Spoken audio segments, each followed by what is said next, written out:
This is our protagonist, UNHINGED. One morning upon waking up, he accidentally discovered a lizard on his bed. The lizard introduced itself as Noi and claimed its mission was to protect a princess from an evil sorcerer plotting to destroy the world. Noi requested UNHINGED's help and asked to borrow his strength. Thinking he was hallucinating, UNHINGED threw the lizard out of his house. Shortly after, he noticed his neighbor girl looking at the lizard he had thrown. When UNHINGED returned to his room, he was startled to find the lizard had returned. Aware of UNHINGED's confusion, the lizard asked him to understand the situation. UNHINGED grabbed Noi's tail and asserted that this was his house and, as he hadn't invited Noi in, if Noi had any knightly honor, he should leave. However, Noi began lecturing UNHINGED, prompting him to throw the lizard out again. Later, UNHINGED went to school, still thinking he might be hallucinating. However, Noi reappeared on UNHINGED's shoulder, startling him and causing him to fall off his bike. Noi explained that the two of them were now bound and could not stray far from each other. After class, the teacher asked UNHINGED about his injuries. He realized no one else could see Noi, so he explained that he had hit a lizard in the morning and fallen, and now the lizard was haunting him. While some people distracted the teacher with questions, UNHINGED slipped away. Noi explained that no one could see his form and, if UNHINGED still thought he was insane, he should look at his hand. UNHINGED noticed a ring on his finger and was surprised to discover he could use it to manipulate a certain power. When he experimented with this power, the teacher came looking for him, assuming his fall had also caused delusions. She reminded him not to forget the report deadline.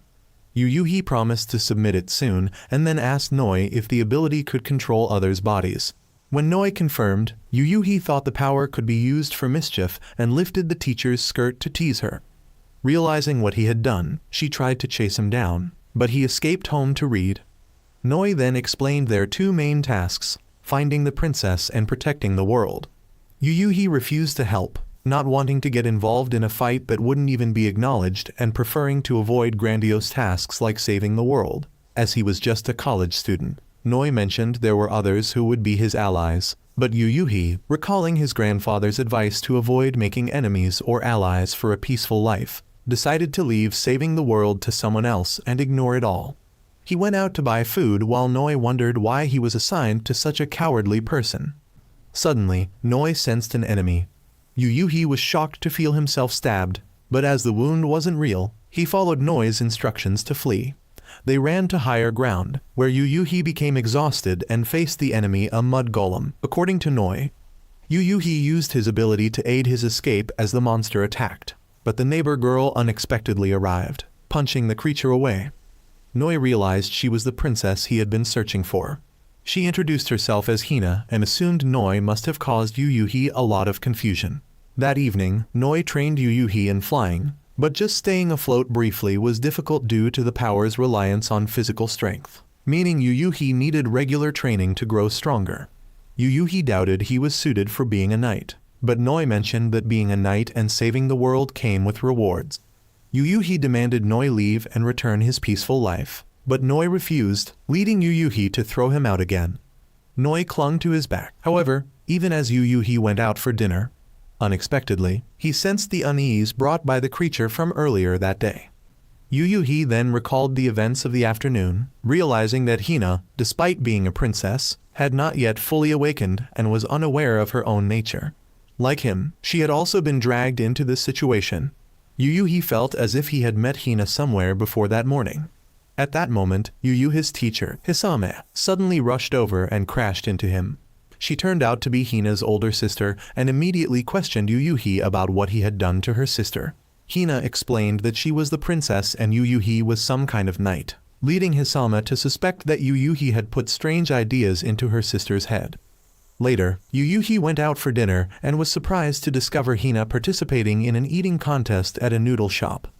The next day at school, UNHINGED unexpectedly saw Hina again. She pulled him up to the rooftop and pointed to a massive hammer in the sky, explaining that it was a cookie hammer created by the evil sorcerer to destroy the world. She wanted to borrow UNHINGED's strength. Hina then climbed onto the railing and jumped off, forcing UNHINGED to catch her. She claimed that UNHINGED would always protect her, and in return, she would protect him. She revealed that her reason for wanting to destroy the hammer was because she wanted to destroy the world with her own hands. Somehow, Yu agreed to serve Hina and began a journey with her. However, Yu suddenly heard his grandfather's voice, reminding him not to forget the lesson of living in solitude. When Yu snapped out of it, he found Noi's face right in front of him and promptly threw him away. He then went for a run to build his stamina. At the park, he unexpectedly encountered Hina again. After doing just a few push-ups, Yu was out of breath, so Hina offered to let him ride on her back. She effortlessly did hundreds of push-ups without tiring. Later, she invited Yu to her house for a meal. Upon arriving, Yu asked to use the bathroom, but accidentally entered the room where Hisame was, earning him a scolding.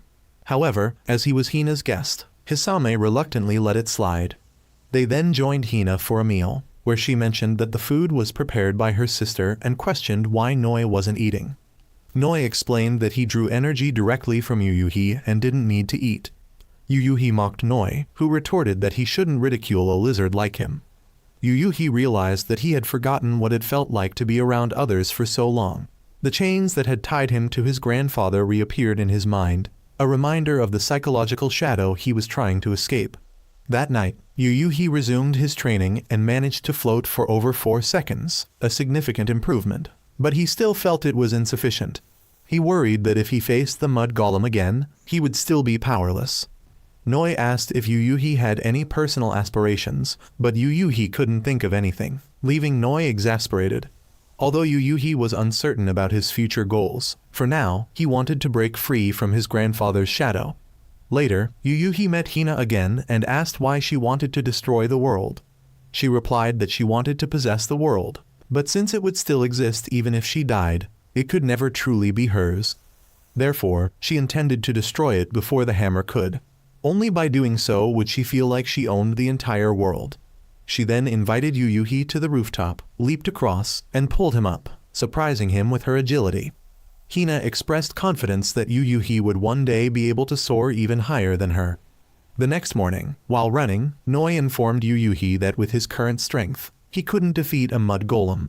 If one chased him, he should try crossing the river to lose it, buying enough time for Hina to arrive. Suddenly, Yu noticed a mud golem behind him. He scolded Noi for not warning him sooner, but Noi explained that he hadn't sensed any killing intent. The creature crossed the road, forcing Yu to flee, but it quickly caught up and attacked.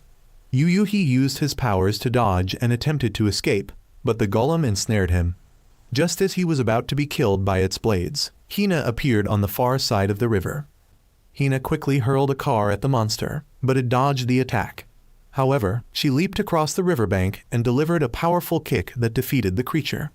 The next morning, Yu went to Hina's house for breakfast again, which slightly annoyed Hisame. Yu realized that if he didn't take his training seriously, he wouldn't survive.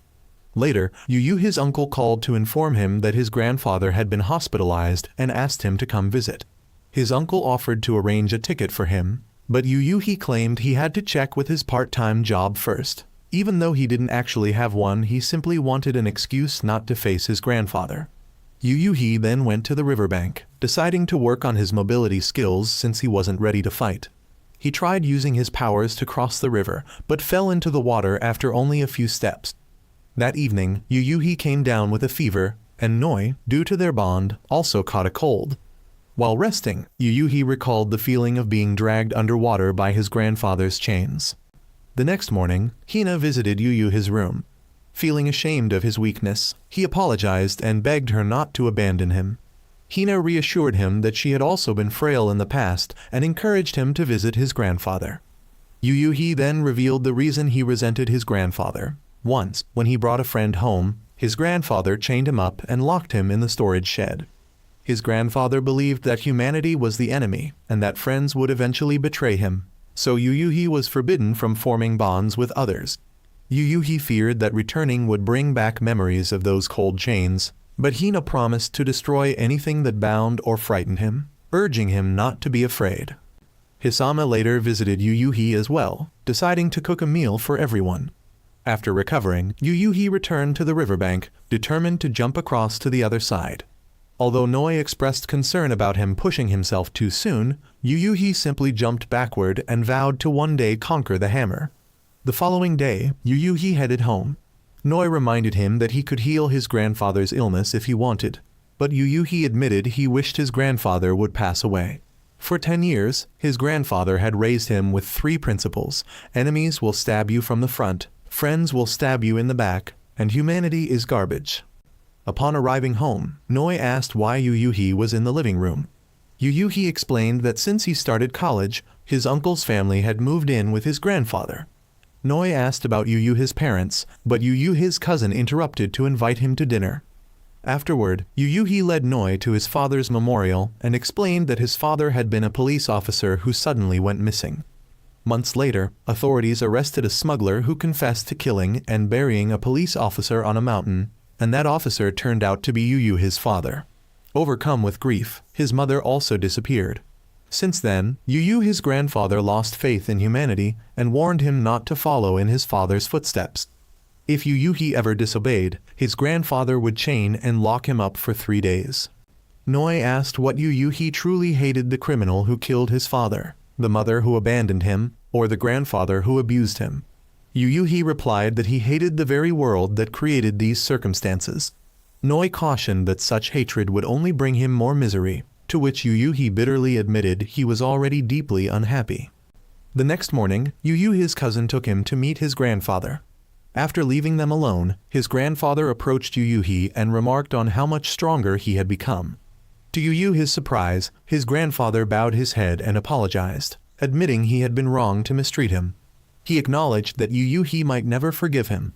Overwhelmed, Yuyuhi erupted in anger, yelling that a simple bow couldn't erase the past. He stormed out, accusing his grandfather of taking out all his frustrations on him. Yuyuhi, after running away, unexpectedly encountered a mud golem. Noi immediately instructed him to flee up the mountain. After some time being chased, Yuyuhi noticed the golem was slow, but realized its stamina was limitless, making endurance a losing game. Fighting back was also futile, as his strength compared to the golem's was like wielding a wooden sword against a tank. The golem suddenly closed the gap and attacked, forcing Yuyuhi to dodge frantically before falling into the water and scrambling back onto the shore. Yuyuhi began losing consciousness but unexpectedly saw Hina. He confessed that he had always tried to escape his grandfather's chains, only to realize he couldn't live without them. Now, he sought Hina's commands to create a new chain for himself. Though he knew it was an illusion, he felt happy to see Hina before dying.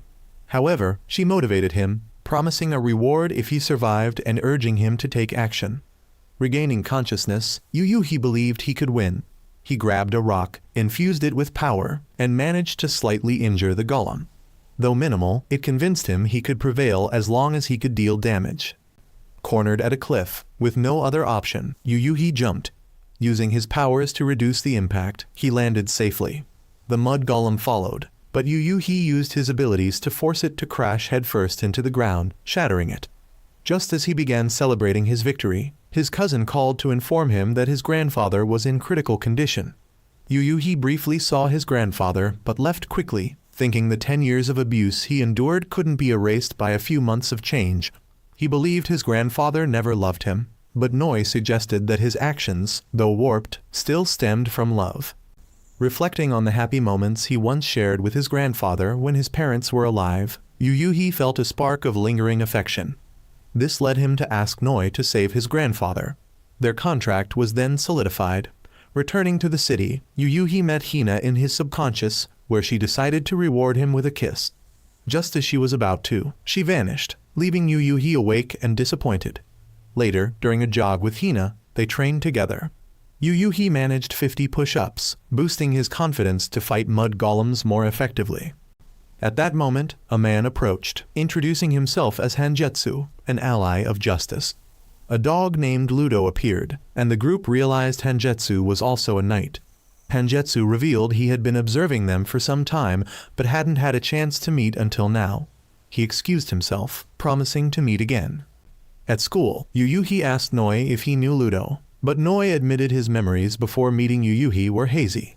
That afternoon, Yuyuhi mused about Hangetsu's potential strength, assuming he wasn't particularly powerful. On his way home, Yuyuhi saw Hina, who was suddenly robbed of her wallet by Hangetsu. Hina retaliated, attacking Hangetsu, but he dodged effortlessly. Ludo explained that Hanjetsu was a master martial artist, and ordinary techniques wouldn't work on him. Yuyuhi wanted to intervene but couldn't, so he used Ludo as a bargaining chip to make Hanjetsu stop. Hanjetsu paused, only to be promptly kicked away by Hina. Hanjetsu laughed it off, explaining he was merely testing Hina's strength and cautioning her against relying solely on physical power, as it wouldn't always be effective. That evening, Yuyuhi and Hina spoke again in a dream, where Yuyuhi finally received the kiss he had wanted, solidifying his resolve to become a reliable ally for Hina. The next morning, during their jog, Hina blushed, recalling the dream, while Yuyuhi felt genuinely happy. Yuyuhi and Hina later met Hanjetsu again at the park. Hina, still holding a grudge from the previous day, quickly challenged Hanjetsu to a duel. While they sparred, Yuyuhi asked Ludo when he last met Noi. Ludo avoided the question, pointing out that Yuyuhi lacked the eyes of someone who truly wanted to protect the world. This led to an argument and eventually a fight between Yuyuhi and Ludo. After a while, everyone was exhausted except for Hanjetsu. Hanjetsu casually asked Hina if she read any manga, expressing interest in borrowing some. Back at Hina's house, Hanjetsu was startled to meet Hisame, instantly falling in love at first sight. However, Hisame remained unfazed, casually telling Hina to come inside for breakfast. After the meal, Hanjetsu borrowed some manga to take home. Meanwhile, Yuyuhi decided not to reveal their plan to destroy the world to Hanjetsu. Hina didn't care much, as she only needed Yuyuhi as her ally. This made Yuyuhi happy, viewing Hina as angelic. Suddenly, a mud golem appeared near a shop entrance and began chasing Yuyuhi. Despite his efforts to flee, the golem kept closing in and attacking. Hanjetsu arrived unexpectedly, deflecting the golem's strikes and using his power to target its weak points, its eyes. Hanjetsu quickly defeated the creature.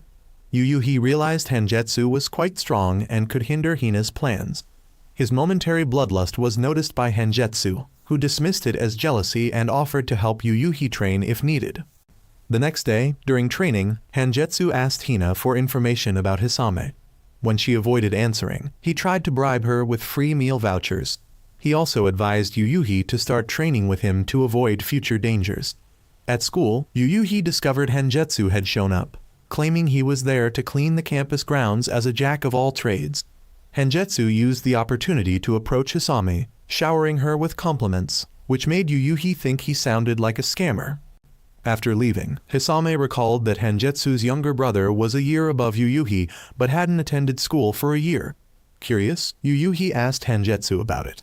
Hanjetsu explained that his brother had been abroad for some time. Upon hearing Hisame's curiosity about the matter, Hanjetsu immediately ran off to talk to her in person. Yuyuhi realized the best way to deal with Hanjetsu might be using Hisame as bait. However, Noi was annoyed by Yuyuhi's attitude, criticizing him for behaving like a child who destroys what he dislikes. Yuyuhi didn't argue, as he knew it was true. Returning home, Yuyuhi was shocked to find Hanjetsu casually sitting in his house. Ludo even tried marking his territory on Yuyuhi's bookshelf, forcing him to intervene.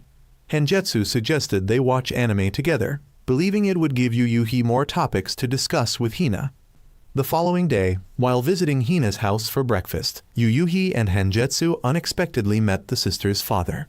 Recently returned from a trip, he was initially surprised to see two unfamiliar men but warmly welcomed them after learning they were friends of his daughters.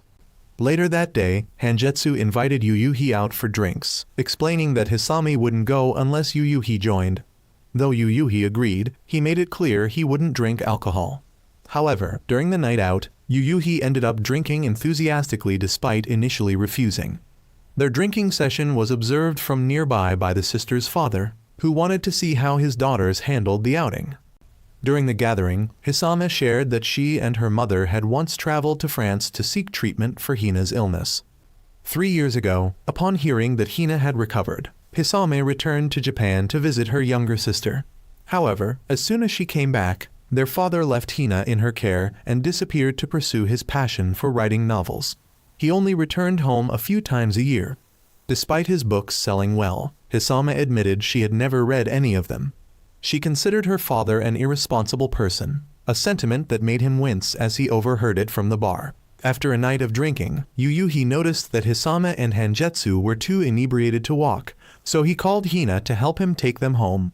Their father followed behind, and Hina questioned whether her sister hated their father.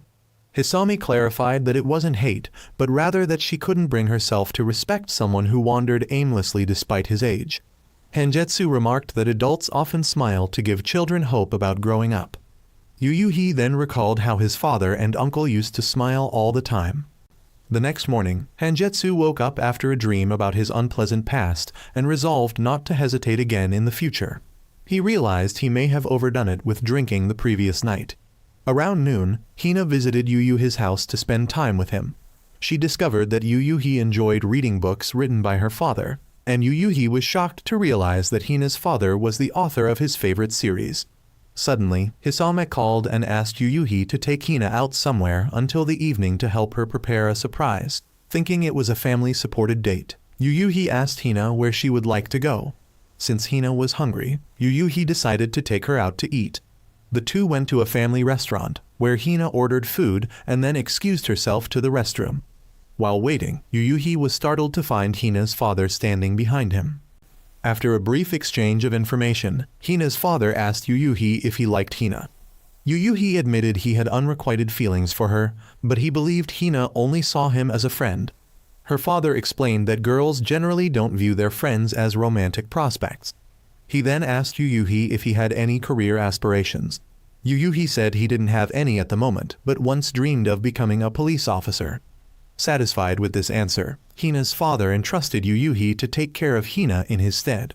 Yuyuhi then asked for his autograph, but the father revealed that it was Hina's birthday that evening and invited Yuyuhi to the surprise party. He promised to sign Yuyuhi's books if he attended but warned him not to tell Hina about the surprise. Later, Yuyuhi took Hina to the movies and then to a claw machine arcade. That evening, when they returned home, Hina was overjoyed by the surprise birthday party. She realized that her father's return this time was specifically for her birthday. Later that night, Yuyuhi and Hina went to the rooftop to talk. She confided in him that while she longed to grow up like everyone else, she wouldn't have the opportunity to do so. She revealed that her sudden recovery was due to a spirit queen inhabiting her body and granting her strength. Once the battle ended, she would return to her frail state. That's why she wanted to take the entire world down with her. The next morning, their father left again, entrusting Hanjetsu with guiding Yuyuhi and Hina's development. He said that although Hanjetsu considered himself an ordinary man, he admired how Hanjetsu created a model of heroic justice for others. Before leaving, he gave Hanjetsu 2 movie tickets so he could take Hisame out, much to Hanjetsu's delight as he felt this gesture signaled the father's acceptance of him. That evening, Hanjetsu noticed Yuyuhi seemed reluctant to train under him. Yuyuhi explained that even if he trained with Hanjetsu, it would only be borrowed knowledge. He wanted to discover his own way of controlling his abilities. Hanjetsu then invited Yuyuhi for drinks. On their way home, Hanjetsu asked if Yuyuhi had come up with a name for his technique, but Yuyuhi hadn't given it much thought. Hanjetsu expressed a desire for an escape-focused ability like Yuyuhi's, admitting he understood his limits. While he upheld justice, he wasn't the type to recklessly sacrifice himself to save others. From a young age, his father taught him to prioritize justice, and Hanjetsu naively believed in his father's claim that with enough training, he could even learn to fly. Eventually, he realized how foolish that belief was. Yuyuhi noticed that Hanjetsu believed that being able to fly meant being capable of achieving anything. However, Hanjetsu at least understood the distinction between what was possible and what wasn't, and he committed to doing his best whenever he could. The next day, Yuyuhi reflected on Hanjetsu's words, particularly when he asked if Yuyuhi's current efforts to support Hina were truly his best. This spurred Yuyuhi to seek out Hanjetsu and request training, expressing his desire to become just a little stronger to better support Hina. Yuyuhi also asked Hanjetsu why he had given up on being a hero of justice. Hanjetsu responded that it was because he couldn't fly, but Yuyuhi knew Hanjetsu wouldn't abandon such a path over something so trivial. Hanjetsu then shared a story about a dog he had once considered family. One day, during an outing, Hanjetsu saw a child run into the road, about to be hit by a car. While he hesitated for a moment, the dog did not and ran to save the boy, ultimately sacrificing its life. Hanjetsu blamed himself for his hesitation and believed he was unworthy of being a hero. Hangetsu acknowledged that Hina and Yuyuhi were working on some kind of plan that might turn them into enemies. While he wouldn't inquire further, he urged Yuyuhi to become stronger to be a hero for Hina. Ludo also mentioned that if Yuyuhi could defeat Hangetsu, he would reveal information about Noi's past. Shortly afterward, the group sensed the presence of a mud golem. Suspecting it was waiting for them, they decided to investigate. Hina joined them on their way. When they encountered the golem, it attacked immediately, only to be hurled away by Hangetsu. Hina followed up with a powerful kick, but the golem managed to block it entirely before fleeing. Yuyuhi then suggested splitting up to search for it, opting to pair with Hangetsu. He explained that the golems had consistently targeted him instead of Hina, and this one had even run away upon seeing her, indicating it would likely come after him again. Although Yuyuhi admitted he felt weak and feared he might endanger the group, Hangetsu reassured him that acknowledging his own limitations was the first step to growing stronger. Hangetsu shared that he often dreamed of himself standing as a step blocking Yuyuhi's progress, a sign from his instincts that Yuyuhi would eventually surpass him. Hangetsu resolved to train Yuyuhi rigorously from that moment onward. During the search, the golem targeted Yuyuhi again, but he managed to dodge its attack. It then began moving evasively to avoid Hangetsu's strikes, eventually lunging when Yuyuhi tripped. Hangetsu intervened, pushing Yuyuhi out of harm's way but taking a devastating blow himself. He fell down a hill and lay gravely injured, entrusting Ludo with fulfilling his final wish. Before disappearing, Hangetsu managed to utter a few words to Yuyuhi, leaving him in shock. Moments later, Hina arrived and obliterated the golem with a single punch, causing part of the mountain to collapse. The incident was broadcast on the news, along with the announcement of Hangetsu's passing. In the days that followed, Hina threw herself into intense training, frequently mentioning Hangetsu. Hisame, meanwhile, visited Yuyuhi to talk. She admitted she might have had feelings for Hangetsu, as she was on the verge of tears upon hearing about his death. Believing Yuyuhi was also grieving, she offered him a comforting hug. Yuyuhi accepted but couldn't resist groping her, prompting Hisame to shove him away. Despite this, the two managed to share a laugh afterward. Though Hisame cried, she forced a smile to show she was trying to act mature. As Yuyuhi returned home, Noi encouraged him to cry if he needed to. Yuyuhi reflected that, while he had once wished for Hangetsu to disappear, he no longer felt that way. Suddenly, someone appeared behind him, introducing himself as Mikazuki, Hangetsu's younger brother and a knight of the Chromu. Mikazuki wanted to duel Yuyuhi, but when Yuyuhi declined, Mikazuki ran off in tears. The next morning, Yuyuhi visited the sister's house for breakfast and found Mikazuki there. He had come to return the manga Hangetsu had borrowed and even ate the portion of food Hisame had prepared for Yuyuhi. At school, Yuyuhi was surprised to find out that Mikazuki was not only in the same class as him, but was also well liked by many of their peers. Later, Yuyuhi had the chance to sit down and talk with Mikazuki. Despite Hangetsu's death, Mikazuki didn't seem overly sorrowful. He assured Yuyuhi that Hangetsu's death wasn't his fault, reasoning that Hangetsu was only human. Mikazuki urged Yuyuhi not to dwell on Hangetsu's passing, as their mission to protect the princess and the world remained. Mikazuki then invited Yuyuhi to play catch, which turned out to be an excuse to spar. When Yuyuhi showed no interest, Mikazuki mocked him for being too weak to protect the princess, provoking Yuyuhi into fighting back. During their fight, Yuyuhi admitted that Hangetsu died shielding him. Mikazuki, upon hearing this, resolved to defeat Yuyuhi to prove he was stronger than Hangetsu. Mikazuki had always aspired to surpass his brother, and now, encountering Yuyuhi whom Hangetsu had mentored, he saw defeating Yuyuhi as his new goal. However, Hina appeared mid-fight, effortlessly throwing Mikazuki aside. She was visibly emotional as she demonstrated a counter-move she had learned from Hangetsu. She forbade the two from fighting again. At that moment, another knight arrived. This was Nagumo, an older man not the eye-patch-wearing, gun-wielding type they might have expected. Nagumo explained that there were 12 knights in total. So far, he had encountered 3 others, the Owl, Black Cat, and Snake Knights. Nagumo reminded them of their duty to protect Earth from the Biscuit Hammer and warned them to be prepared to make sacrifices when facing their enemies. After saying he would see them again in the near future, Nagumo departed, with Mikazuki trailing after him. As Yuyuhi and his group headed home, Yuyuhi contemplated the possibility of having to face the remaining 10 knights to help Hina achieve her goal. Hina, too, believed Yuyuhi would one day challenge and defeat each of them. Meanwhile, Mikazuki, predictably, sought out Nagumo for a duel, but soon returned to complain to Yuyuhi that Nagumo, like his horse, was too fast. Yuyuhi ignored Mikazuki, insisting he leave his room and pay for the cabbage plant he had eaten. Later, Yuyuhi lay in bed, pondering what Hanjetsu's final wish might have been. The next morning, Yuyuhi spotted 2 mud golems on the mountain. Unable to reach Hina, he contacted Nagumo, who advised the group to focus on 1 golem at a time, as dealing with them solo was too risky. Yuyuhi recalled Noi's previous advice that knights must cooperate. Nagumo, meanwhile, encountered Mikazuki again. Mikazuki acknowledged the potential strength of the golems but insisted on challenging Nagumo first. Elsewhere, Hina quickly dispatched 1 golem, surprised by its weakness. She assumed the others had already dealt with a mountain golem, but was unaware that the one she defeated wasn't entirely destroyed. Nagumo gave Mikazuki a sound beating, asserting that he was nowhere near Hanjetsu's level. Stung by the remark, Mikazuki stood up to continue fighting. Meanwhile, Yuyuhi discovered the second golem. It seemed uninterested in fighting, so Yuyuhi decided to take it on alone. However, Noi noticed Yuyuhi's unstable mental state. As Yuyuhi recalled Hanjetsu's death, he stumbled and was narrowly saved by a girl who turned out to be the Snake Knight, Yako. Both Yuyuhi and Yako realized the golem had fled, showing no intent to fight.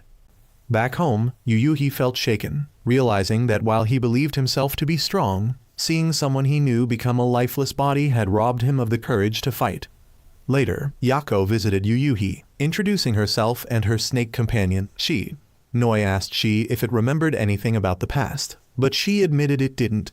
Shi shared that during a previous battle, the Snake Knight had died early on while protecting the Lizard Knight. Noi apologized, expressing regret that despite being protected, his knight hadn't made it far. Shi dismissed the need for gratitude, indicating it bore no grudges. Before leaving, Yako bluntly told Yuyuhi that he shouldn't fight anymore, as he was only a burden to everyone else. Yuyuhi later asked Noi about the time he had been saved before. Noi explained that Shi's sacrifice had been in vain because his knight also perished soon after. Yuyuhi, not wanting Hanjetsu's death to be meaningless, decided he would continue fighting. The next day, Yuyuhi discovered another mud golem had appeared. He attempted to seek it out for battle, despite Noi advising him to stop and let Yako and Nagumo handle it. Meanwhile, Hina encountered the mud golem that had fled the day before. Nagumo, on the other hand, found Mikazuki causing trouble again. Nagumo thought that Mikazuki would learn his lesson only if he broke his arms and legs. Yako, seeing Yuyuhi's reckless actions, knocked him out to prevent him from interfering. She then encountered the mud golem Hina had failed to destroy the day before. Yuyuhi realized he was weak and useless, but he didn't want to keep relying on others for help. He wanted to become a hero and fight. He knew Noi must feel guilty for relying on Shi and Ludo for protection due to his own helplessness. Noi had once helped Yuyuhi save his grandfather, so Yuyuhi now considered him a close friend and wanted to fight alongside him. Determined, Yuyuhi charged at the mud golem and took it down. His strength increased dramatically, and he threw the golem away. At the same time, Nagumo used his abilities to restrain Mikazuki and kick him away. However, Mikazuki, using his own powers, created multiple padded-like shards to bounce off and attack Nagumo. Yuyuhi, to his surprise, was able to use Hanjetsu's techniques and knocked the golem back. He then slammed it down again, causing both Noi and Yako to be shocked. However, the golem that had fled earlier returned, consuming the remaining mud golem and becoming stronger. Hina rushed in and kicked the golem in the head, but it had no effect. She then gathered all her strength and delivered a powerful punch, sending the golem flying. Yuyuhi realized that Hanjetsu had used his wish to pass on all his combat techniques to Yuyuhi. Overwhelmed with emotion, Yuyuhi cried. Yako commented that if it weren't for Yuyuhi, she might have been in danger. That night, Yuyuhi dreamt of his own sky, and Hina entered, saying she wanted to reward him for growing stronger. However, Yuyuhi felt he didn't deserve it, as his growth hadn't been through his own effort. He believed that he wasn't worthy of the reward. But when he woke up, he realized he had made the wrong choice. On the way to school, Yuyuhi met Nagumo, who advised him to accept Mikazuki's challenge if it came up, to avoid Mikazuki causing trouble during a fight. Nagumo also mentioned that Yako wanted to thank Yuyuhi for saving her and was thinking of asking for his number. Yuyuhi felt he didn't need to be thanked. At school, Mikazuki approached Yuyuhi, challenging him to a fight. Yuyuhi refused, remembering Hina's warning that knights shouldn't fight each other. Besides, he trusted Hangetsu's techniques were unbeatable, and didn't feel the need to test them. Later, when Yuyuhi returned home, Yako called to thank him and invited him out that evening. Yuyuhi agreed, but suddenly Mikazuki intervened, saying he had taken Yako hostage and demanded Yuyuhi come meet him for a duel. Yuyuhi reluctantly agreed to the meeting, where he found Yako unharmed. She advised Yuyuhi to accept the duel, suggesting that part of Hangetsu's techniques might be meant for Yuyuhi to pass on to Mikazuki, his younger brother. After the battle, Yuyuhi realized he still hadn't fully mastered Hangetsu's techniques. Mikazuki still made it difficult for him to keep up. Mikazuki noticed Yuyuhi's troubled mind and suggested that he take some time to think about what he truly wanted. Yuyuhi still desired to destroy the world with Hina, but part of him also saw the people around him, which made him hesitant. Mikazuki left, and Yuyuhi was about to say something to Yako when Mikazuki returned, calling them over to see something. To their shock, Mikazuki had found the body of the mud golem Hina had knocked away the day before. Suddenly, a person emerged from the golem's mouth, revealing that their battles from now on would be much more difficult. Noi recognized the figure as the evil sorcerer they were meant to fight. The next morning, Yuyuhi was startled to find Hina and Nagumo in his room. They had come to introduce him to the Black Cat Knight, who then entered and introduced himself as Hayu. The group went out to eat, and Yuyuhi informed Nagumo about the fused monster still being alive and their encounter with the sorcerer. Nagumo concluded that they now needed to gather everyone for the upcoming battles. Yuyuhi asked about the Owl Knight, and Nagumo explained that the Owl Knight was just a child and not fit for combat. Yuyuhi noticed a pattern in the mud golems he had encountered. Each had a specific number of eyes. While he had seen golems ranging from 1 to 7 eyes, he realized he had never encountered a 6-eyed golem. Nagumo speculated that someone skilled must have defeated the 6-eyed golem, as the 7-eyed one would not have appeared otherwise. On his way home, Yuyuhi reflected on how Hangetsu's techniques would be wasted if he didn't improve his speed. Later, Yako unexpectedly showed up at Yuyuhi's house to cook for him. Hina also stopped by, so Yako invited her to stay for dinner. Just after they finished eating, Mikazuki arrived and revealed that he had found 2 more knights, Machai, the Turtle Knight, and Subaru, the Chicken Knight.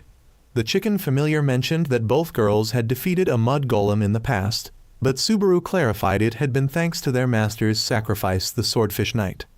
The following day, Yuyuhi realized they only needed 2 more knights to complete the group. He wondered about the 3 legendary knights Noi had mentioned, but suddenly, the last 2 knights appeared before him. Yuyuhi quickly contacted Hina to report that all 12 knights had been assembled. Hina instructed him to gather everyone. The 2 new arrivals met Nagumo and introduced themselves as Teru, the Mouse Knight, and Hanako, the Mantis Knight.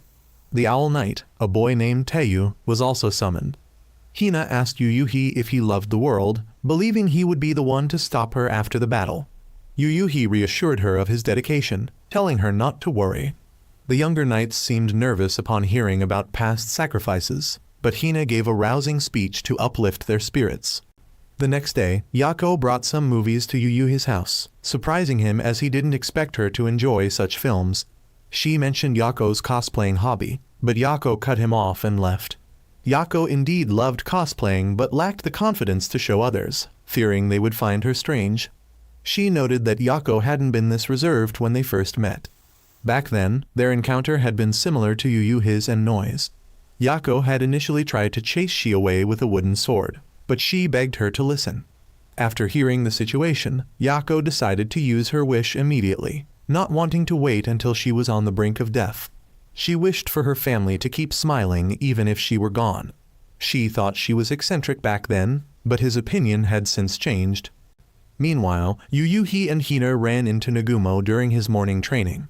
He invited them for breakfast despite being unemployed. Over breakfast, Nagumo shared that he had a wife and a son but was now separated. He used to be a police officer but had quit recently. Nagumo became a knight after meeting the horse knight while handling a case involving an attacker targeting innocent people. While patrolling with his subordinate, Nagumo heard the horse speaking to him. Shortly after, he heard his subordinate's cries and rushed to subdue the criminal. Though his subordinate was injured, they managed to apprehend the attacker. However, upon bringing the culprit to the station, Nagumo discovered he was the police chief's son, who had been shielded from accountability by his father. Infuriated, Nagumo punched both father and son before resigning. Nagumo stated that he never saw himself as a righteous hero, either then or now. A righteous hero wouldn't resort to any means necessary to survive and win. That night, Yuyuhi encountered Hina in his dream again. Hina explained that the dreamscape was her creation, and anyone she invited could enter it. Meanwhile, Hayu, the Black Cat Knight, was revealed to also be able to enter the sorcerer Animus's domain. It seemed Hayu and Animus had known each other for some time. The cat familiar was aware of this, but Hayu remained puzzled as to why Animus was interested in him. Hayu later visited Hisami to inquire about theories of time travel and related phenomena. While such concepts were deemed impossible in their era, Hayu ran into Animus on his way back.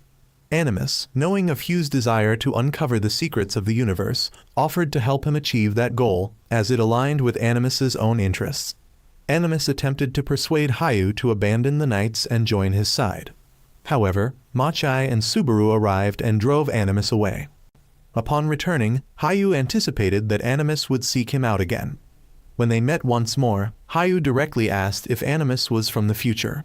Animus didn't deny it and revealed that he had destroyed the future world and now sought to return to the past to witness the origins of existence. Faced with this revelation, Hayu made his decision. Using his powers, he created his own mud golem, declaring his intent to use his strength to bring happiness to humanity and extinguish Animus's fleeting desires. To Hugh's surprise, the young Teiyu had chosen to assist Animus. Hayu was banished from the encounter and decided to keep Teiyu's involvement a secret for now, as he wanted to understand Teiyu's motives. Hayu noted that Teiyu didn't appear enthusiastic about helping Animus. Meanwhile, Yuyuhi was digging pits on the mountain to trap mud golems, still struggling to improve his speed. Unexpectedly, he unearthed a box containing a letter addressed to him. The writer explained that they foresaw Yuyuhi digging there and had buried the box for him. Yuyuhi realized the writer was the late Swordfish Knight, who possessed the ability to see the future. Mikazuki, on the other hand, encountered Subaru on the road, and the two, both searching for Animus, decided to team up. Yuyuhi discovered a journal left by the Swordfish Knight detailing his life. The knight revealed that he had lived for 500 years. At the age of 5, he had been lost at sea and drifted ashore, where he met a monk who became his mentor. Through years of training, he attained enlightenment and awakened his ability to see all things. He could foresee everything in the world, but one day, the monk brought him a boy orphaned by war. The boy sought revenge against the samurai who had destroyed his village. After training, the boy left to fulfill his quest, but returned defeated and later passed away. Over the centuries, the knight trained many disciples, all of whom eventually died. Their experiences taught him that he was not a god but a mere mortal. One day, he met Machai and Subaru. Subaru had been crying because Machai had eaten her snack. The knight mediated the conflict by promising to buy Machai a replacement snack if she cleaned up the park. The two reconciled, and he foresaw that they would be his final disciples. As his powers waned, he encountered the swordfish, who bestowed upon him the title of knight.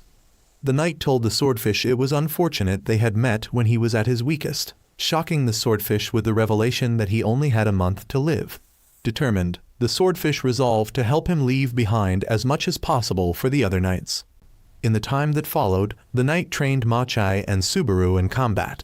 He taught them to function as an indomitable duo, one acting as a shield and the other as a spear. Nearing the end of his life, he confided that, despite living for 500 years, he still feared death. As Yuyuhi neared the journal's conclusion, he stopped reading, already knowing how it would end. The knight had left one final message for Yuyuhi, to take good care of the princess. During this time, Subaru recounted to Mikazuki the battle between her group and the six-eyed mud golem. One day, their master began acting unusually. He told them about the killing intent of the mud golems and led both girls up the mountain. Knowing he would die, but that the two children would remain safe, He planned to use his life to teach them how to fight. However, things didn't go as expected when the mud golem found them and attacked. Despite the master using spells to defend them, the creature's spikes pierced him. He urged the two to find a way to fight back, prompting Machai to pull Subaru away to strategize. Meanwhile, Swordfish observed that the master's lesson was flawed. Instead of teaching about death, he believed the master should have emphasized the will to fight and the determination to survive until the very end to live without regrets. Left with no choice, Swordfish teleported in to assist the girls, striking the mud golem's head and telling them to finish it off. The two worked together, creating a sturdy shield that deflected the golem's spike attacks. They then transformed the shield into a weapon and destroyed the mud golem. Afterward, the master reminded them to complement each other's weaknesses and work together harmoniously. He instructed them to tell Animus, if they ever encountered him, that even with omniscience like his, both Animus and the master were mere mortals, not gods. The girls wanted to seek help, but the master confided in Swordfish his wish for the two girls to surpass him and continue moving forward. He then passed away, joining his previous disciples and waiting for the girls on the other side. Subaru was deeply saddened, as no one knew where her master came from. People acted as though he had never existed, despite the truth. Mikazuki admired the master and regretted not meeting him sooner. A few days later, Yuyuhi and Hina trained Hanako and Teru. Noi suggested that instead of focusing on offensive techniques, they should practice dodging to increase their chances of survival. Hina agreed and decided to have the two practice dodging her attacks. During training, Mikazuki called unexpectedly and convinced Yuyuhi to lead the group on a summer camp trip. Hina seemed intrigued, so the group soon headed to the beach. Hayu and Nagumo went fishing while Tayu, Yuyuhi, and Hanako stayed on shore since none of them could swim.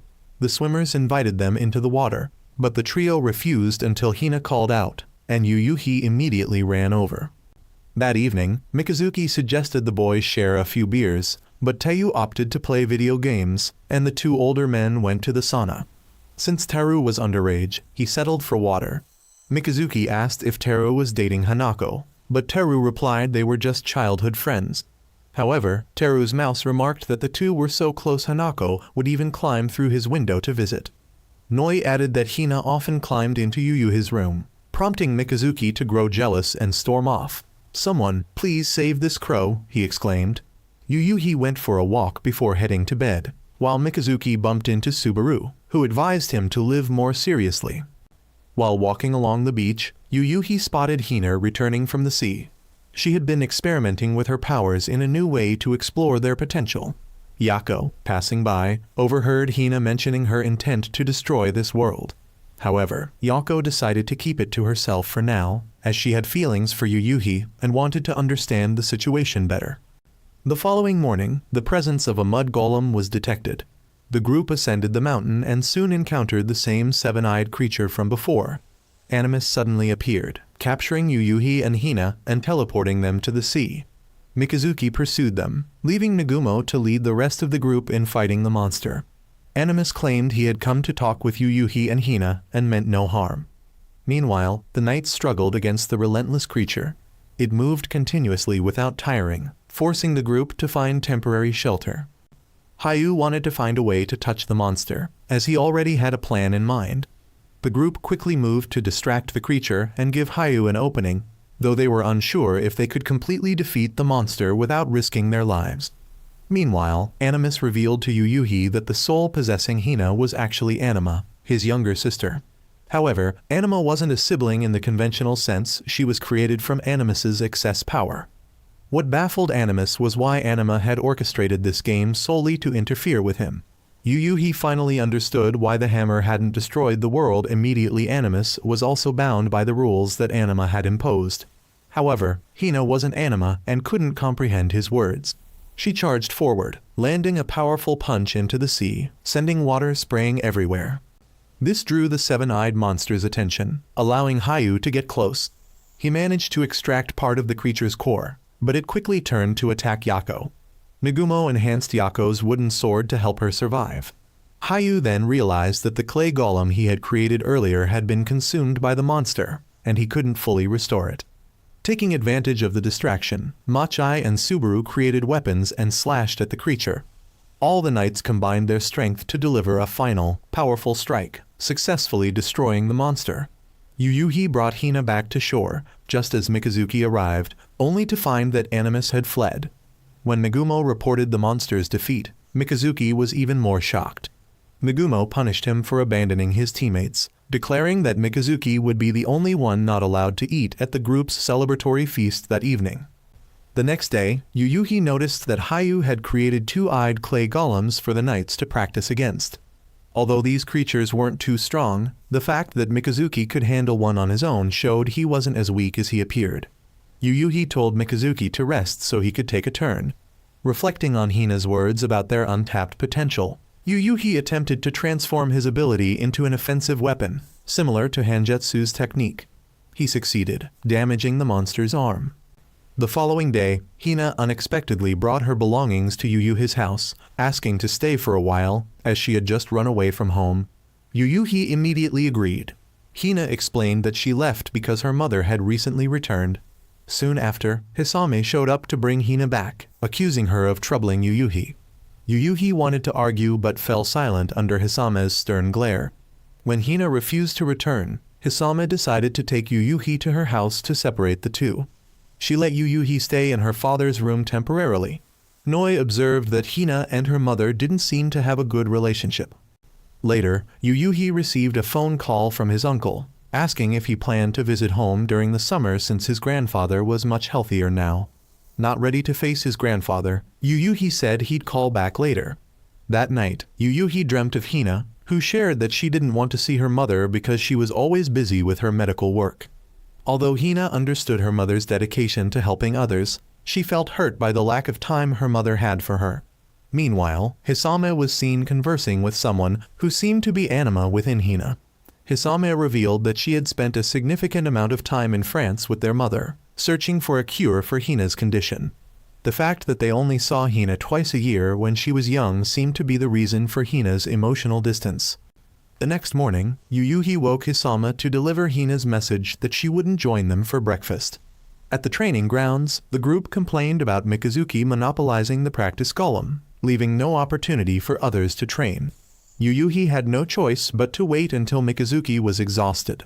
Hisame continued urging Hina to return home, but she refused. That evening, Hisame approached Yuyuhi to share a few beers.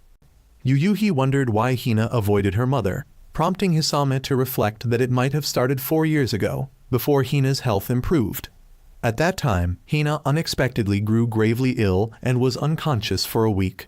Only Hisame returned home, as their mother was tied up with patients in France. This seemed to create a rift between mother and daughter. Hisame asked Yuyuhi if Hina might hate her, as she lacked a clear reason to have gone to France and worried that Hina might resent her. Thinking of how Hangetsu would handle it, Yuyuhi suggested they directly ask Hina. He encouraged Hisame not to treat Hina like a child and to be straightforward in their conversation, reminding her to smile. Yuyuhi left Hisame alone to talk with Hina, but after a while, Hisame returned, saying Hina had fallen asleep before they could talk. However, Hisame appeared more cheerful. The next day, Yuyuhi informed Hina that her mother would leave that evening. Hina promised to return home that night, prompting Hisame to go speak with her. Yuyuhi stepped out to give them privacy.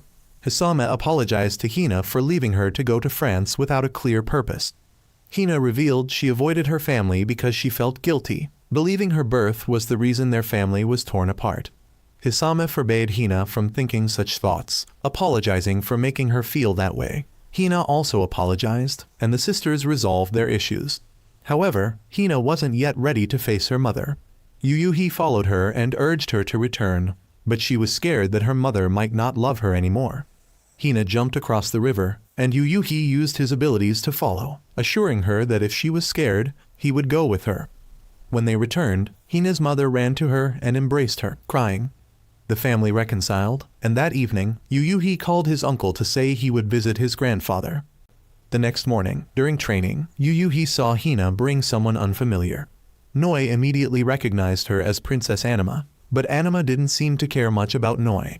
Hina didn't understand why Anima had appeared next to her that morning. Yuyuhi informed the group about Anima's presence. While most reacted indifferently, the Beast Knight sighed heavily. As Yuyuhi went to get something to eat, he noticed a hallway outside the door. Noi identified this as Anima's doing. Yuyuhi walked through the hallway and suddenly found himself in another dimension, where the others in the group had also been transported. Yako was embarrassed because she hadn't had time to change out of her cosplay outfit. Once everyone was gathered, Anima summoned Nagumo's horse, commanding it to kneel. She transformed it into a unicorn, officially designating Nagumo as the legendary Unicorn Knight. Anima dissolved the space, returning everyone home. Yuyuhi realized that the 12 Beast Knights were divided into 3 groups, with one person from each group randomly chosen to become a legendary knight. Nagumo was the first, leaving the identities of the other 2 unknown. Suddenly, an 8-eyed mud golem appeared. Hina called to say she couldn't join the fight because Anima had drained her strength. She had only one request for the knights, not to die. The group assembled on the mountain, where they encountered Animus and the 8-eyed monster. Mikazuki quickly pulled 2 girls out of the monster's attack range. Hayu sent his golem to fight, but it was destroyed in a single blow by the monster's spiked tail. At that moment, Nagumo dove from the sky like a drill, breaking the spiked tail. Animus and the monster fled, leaving the knights temporarily safe. Back in training, Hayu created a 3-eyed mud golem with an arm on its head to assist the knights. Its primary weapon was its sharp teeth. Yuyuhi learned about Taru's ability to increase molecular temperature to produce fire, while Hanako's ability allowed her to freeze matter. Both Yuyuhi and Hanako were content with not naming their techniques, but most others felt that naming techniques made them cooler. When Yuyuhi returned home, he was startled to find Anima hanging upside down from his ceiling. He asked her what she was doing there, and Anima replied that she wanted something to eat. Yuyuhi gave her a cup of instant noodles, but it wasn't enough, so she demanded more. Yuyuhi agreed only if Anima would tell him how to help Hina recover. Anima explained that eating replenished her energy, which she was transferring to Hina. Noi suggested calling Yako and Teru to cook, as both were skilled. Anima quickly created a portal and brought the 2 over. Yako was embarrassed, having been caught in cosplay again. After they prepared food for Anima, Teru asked who the other 2 chosen legendary knights were. Anima refused to reveal their identities, leaving everyone stumped. That afternoon, Yuyuhi went to the mountain to dig holes to trap the 8-eyed monster. He dug multiple pits to increase the chances of success. Mikazuki passed by, and Yuyuhi invited him to have a beer. The next morning, Animus and the 8-eyed monster reappeared. The Beast Knights gathered quickly. Nagumo noticed the monster's tail had regenerated and launched the first attack, repeatedly using a drill kick technique. However, everyone could see Nagumo was rushing, and he was eventually knocked away. The others had to step in to support him. Nagumo felt embarrassed for trying to show off in front of the younger members and failing. Teru splashed water on the monster's head and set it on fire, causing it to panic. Hugh's mud golem restrained the monster briefly, but it spun rapidly, creating a tornado to counterattack. The 2 girls combined their powers to strike the monster as it charged, but they missed. Nagumo used his abilities to lock the monster in place. With it immobilized, the group easily defeated it. Later, Anima informed Hina that the Beast Knights had vanquished the mud golem. Anima then went off in search of more food. The story shifted to Teru and Hanako. On an ordinary day, they unexpectedly became the Mouse Knight and the Mantis Knight. The Mouse Knight noticed Hanako was reserved and emotionally distant, which he felt suited the Mantis Knight's archetype. Brave individuals were often paired with the Mantis, while cowards were paired with the Mouse. Teru pondered what he should wish for. That evening, he learned Hanako had wished for the death of a criminal mentioned in the news. The Mouse Knight was displeased, warning that wishing death upon others would bring karmic consequences. Hanako remained unfazed, saying she would accept the consequences. Teru made his wish for Hanako to survive a fatal injury once. The Mouse Knight explained that the condition for this wish to work was that Hanako must still be conscious when injured. Instant death would render it ineffective. Back in the present, Teru understood his feelings for Hanako, but she remained oblivious to the emotions between them. While cooking for Yuyuhi and Mikazuki during their drinking session, the group encouraged Teru to confess to Hanako. Hina stopped by to return a book she had borrowed after staying overnight in Yuyuhi's room. Mikazuki teased them about their relationship, but Yuyuhi and Hina clarified it was due to specific circumstances that night. Feeling warm, Hina suggested they sit on the roof to cool off. Later, Teru invited Hanako to join him on the roof sometime, but she seemed uninterested. That night, Teru couldn't sleep, debating whether to confess his feelings. The next morning, Teru practiced using his powers for better mobility, inspired by Yuhi's techniques. Suddenly, another mud golem appeared. This time, it was a lancer type with a group of smaller minions. The group quickly assembled to face the new threat. The lesser minions quickly charged in, pulling away those capable of attacking, effectively separating the 2 men and 2 girls from the rest of the team. Knowing they had to deal with a small fry before regrouping, they resolved to finish them off quickly. Meanwhile, Hina rushed to confront the mud golem, but its balance of offense and defense made it difficult for her to gain the upper hand. Yuhi stepped in to assist her. Teru attempted to support by using fire, but was unexpectedly targeted by the golem. Thanks to his newly learned skills, he managed to dodge. However, noticing Hanako was within range of the golem's attack, Teru used his power to shield her. Both were pierced by the golem's lance. In his final moments, Teru confessed his feelings to Hanako, who had long been aware of them. Teru then unleashed a burst of fire, forcing the golem to retreat. His wish subsequently activated, saving Hanako, but the Mantis Knight questioned why Teru sacrificed himself when he knew Hanako would survive, deeming his death unnecessary. Elsewhere, Nagumo's group remained trapped in the enemy's encirclement. At that moment, Mikazuki arrived, instructing them to focus on defense while he handled the situation. Using his abilities, Mikazuki created several paths for movement. However, instead of utilizing them for mobility, he transformed them into spears, similar to Hangetsu's style, eliminating a vast number of enemies. The remaining minions fled, leaving Mikazuki exhausted. Upon regrouping, everyone was shocked by Teru's death. Nagumo instructed the group to head back, leaving him to finish things up. The 2 girls were heartbroken by Teru's passing. Teiyu was shaken with fear, and the Black Cat Knight questioned how Hayu and Nagumo seemed unaffected. Hayu, however, remarked that no one was truly strong in moments like these. Nagumo later requested his former assistant to handle matters concerning Teru. She unexpectedly reported that their superiors had ordered her to delete Nagumo's contact from Teru's phone and mentioned a game, leading Nagumo to suspect Animus's interference with the police. Meanwhile, Mikazuki trained harder than ever, and Hanako displayed little emotion over Teru's death, needing more time to grasp the void left by his absence. Noi acknowledged Teru as a true knight, willing to risk everything to save Hanako despite knowing she would survive due to his wish. Anima suddenly approached Yuhi, asking if he wanted to gain power. Yuhi agreed and took her hand, only to be brought face to face with Yako. Anima announced that the 2 would fight to determine who would inherit the power of the legendary knight. Both, driven by their own reasons to grow stronger, resolved not to hold back. Yako used her ability to control wooden swords, attacking from a distance. Yuhi tried to close in but was repeatedly repelled and knocked down by Yako's strength. Noi observed that Yuhi still lacked the resolve to fight, held back by his insecurities and belief that he couldn't protect others despite inheriting Hangetsu's strength. Yuhi began to think it might be better to let Yako have the power instead.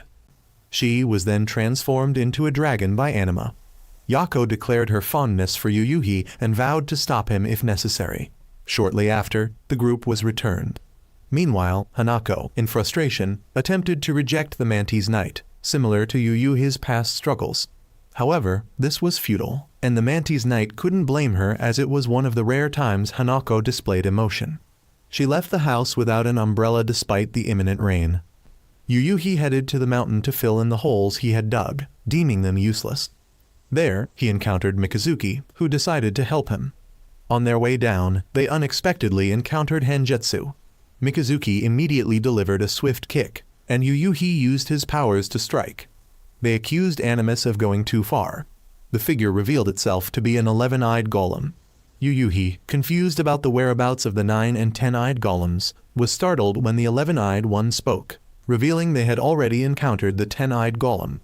The 11-eyed golem then transformed into Hina, prompting the 2 to retreat for the moment. Yuhi later reported the incident to Nagumo, advising him to thoroughly check everyone's abilities before proceeding with any decisions. Meanwhile, Hanako encountered a manifestation of Teru. The 2 sat together, reminiscing. Hanako recalled how, during their childhood, Teru was always by her side, but would often cry first whenever something happened. Even when she fell and got hurt, Teru would cry for her. Over time, his tears seemed to absorb her sadness. Hanako had always seen herself as an older sister figure who needed to care for him. She had imagined them going to university together, but when Teru chose to graduate from high school and pursue culinary studies instead, Hanako began to lose her own sense of direction. She had often smiled on Teru's behalf, but when she saw his genuine happiness, she felt numb inside. Seeking to rediscover her emotions, she decided to stay close to him. Hanako understood that this Teru was not real, yet she expressed gratitude for its presence, which helped her regain emotional balance. The golem then left, promising to meet her on the battlefield next time. Shortly after, the nine-eyed golem reappeared, and the entire night squad gathered, dressed in black, to honor Teru's memory. However, Hina could not attend. Hanako, now prepared for what lay ahead, had cut her hair short and resolved to shed her bookworm persona to become a warrior. Mikazuki began suspecting the lesser minions were part of the 10-eyed golem's plan, prompting the group to stay vigilant against both golems. Meanwhile, Nagumo and Yako entered their legendary knight forms to engage in battle. Hanako approached Animus, requesting that he leave the nine-eyed golem for her to handle. Animus agreed to consider it. During the fight, Yako and Nagumo locked down the golem's weapon, while Mikazuki launched an assault with a field of spears. Hayu positioned another golem to block the monster's lance, ultimately breaking it. The group launched an all-out attack, forcing the creature to flee. However, Hanako lay in wait at the end of its path, unleashing a barrage of ice spikes. She channeled all her emotions into delivering the finishing blow. Noi observed that while Hangetsu and the Swordfish Knight were deeply respected, Toru was uniquely beloved by everyone. Inspired by his legacy, Hanako decided to enroll in culinary school in his stead. One day at school, Mikazuki surprised Yuyuhi with an offer of a high-paying, easy part-time job. Intrigued, Yuyuhi agreed and was introduced to an office where he would work as a bodyguard. The boss, familiar with the Hangetsu siblings, immediately hired Yuyuhi upon learning he was Hangetsu's apprentice. Afterward, Yuyuhi enjoyed a steak meal, and Mikazuki invited Hina to join them. Hina, in turn, brought Anima along. During the meal, Mikazuki shared a story about his high school days when Hangetsu was in college. Mikazuki would often brag about his street fighting victories, but Hangetsu dismissed it, saying fighting prowess was useless for getting a job. To prove his point, Hangetsu demonstrated that Mikazuki still had much to learn. Mikazuki attributed his defeat to Hangetsu's age advantage, prompting Hangetsu to suggest a rematch when Mikazuki grew older. However, Mikazuki believed Hangetsu harbored a secret to his strength and began tailing him. One day, Mikazuki was caught by a group of gangsters who assumed he was spying on Hangetsu under someone's orders. They interrogated him, but Mikazuki provoked them and was captured. The gangsters wanted to know Mikazuki's connection to Hangetsu, who had been disrupting their operations. Hangetsu eventually tracked them down, single-handedly taking out the gang and rescuing Mikazuki. He then brought Mikazuki to the boss, a man who handled everything from security to resolving disputes. Recognizing Mikazuki's potential and desire to surpass Hangetsu, the boss urged Hangetsu to train him properly. Over the next 6 years, Mikazuki grew strong enough to challenge Hangetsu in an intense duel that left the latter struggling. Acknowledging Mikazuki's talent, Hangetsu decided to take him along for part-time jobs. The story ends with Hina falling asleep, while Yuyuhi feels reinvigorated and sets up a rematch with Mikazuki for the weekend. Anima declares that the winner of the duel will get to date Hina. That night, Noi asks Yuyuhi whether he believes he can win, to which Yuyuhi replies that he must win, as he plans to train with Mikazuki even more from now on.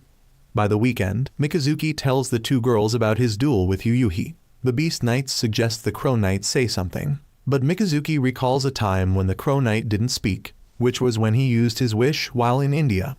There, he saw a young girl performing for him, but had nothing to give her, so he wished for a loaf of bread. The two girls find Mikazuki to be truly an oddball. Meanwhile, Teiyu delivers books to the 11-eyed creature to help it learn about the world. The 10-eyed clay dolls are continuously created from nothingness, emitting an aura to lure the knights to their location. The group quickly gathers and is stunned by the sheer number of these creatures. They suspect that there must be a core entity somewhere, and unless it is destroyed, the clay dolls will keep multiplying. Hina charges in, wiping out the swarm until none are left. Animus laughs and decides to withdraw. Rain begins to pour, and Yuyuhi assumes that Mikazuki will postpone the duel. However, Mikazuki insists on fighting. Both unexpectedly enter Anima's realm, where she wishes to witness their battle. Yuyuhi removes his glasses and charges at Mikazuki, who creates his unique formation to maneuver through the air. Yuyuhi counters by using his abilities to ram into Mikazuki, who finds the fight exhilarating. Mikazuki realizes that Yuyuhi is finally enjoying combat, something he had long struggled to feel. Yuyuhi then leaps forward, grabs Mikazuki, pulls him out of his formation, and slams him hard onto the ground. The duel ends, and Mikazuki is sent back to the dojo. Admitting he enjoyed the fight, Mikazuki meets the two girls and assumes Yuyuhi is now on a date with Hina. However, Machai comments that Mikazuki already has 2 flowers in his hands and doesn't need to chase after Hina. Mikazuki decides he will occasionally hang out with both girls instead. Meanwhile, Yuyuhi regrets having to foot the bill for the insatiable appetites of the 2 girls.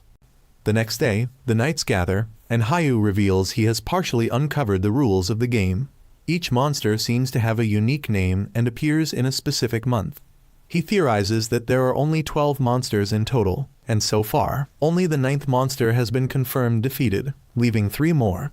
Soon after, the story shifts focus to the 2 girls, Machai and Subaru. One evening, while Yuyuhi is out eating ramen, he unexpectedly encounters Machai and Teiyu. The young Teiyu asks what wishes the 2 have made, but Machai keeps hers a secret while Yuyuhi openly shares his. Teiyu is seeking inspiration for his own wish, as he has yet to use it. Later, Subaru cleans up Machai's room as usual, and that night, Machai trains hard. She believes she's not suited for intellectual tasks like Subaru, Yuyuhi, or Hayu, so she strives to enhance her strength to protect Subaru. Once strong enough, she hopes to claim Subaru from Mikazuki. The 2 never discuss their wishes, respecting each other's privacy. Machai recalls half a year ago when she first met the Turtle Knight and brought him to show Subaru. However, Subaru had already met the Chicken Knight. Together, they introduced their knights to their master, who advised them to listen to what their knights had to say. Both knights were surprised the master could predict that he would become the Swordfish Knight. That night, the 2 made their wishes to ensure each other's happiness. Meanwhile, Teiyu delivers books to the 11-eyed creature once more, but the clay dolls reappear and attack immediately, forcing Teiyu to flee. The knights had to gather once again to clean up the clay creatures. Although the task wasn't overly difficult, they weren't sure if any had managed to escape. However, Hina noticed that these creatures were tougher than before.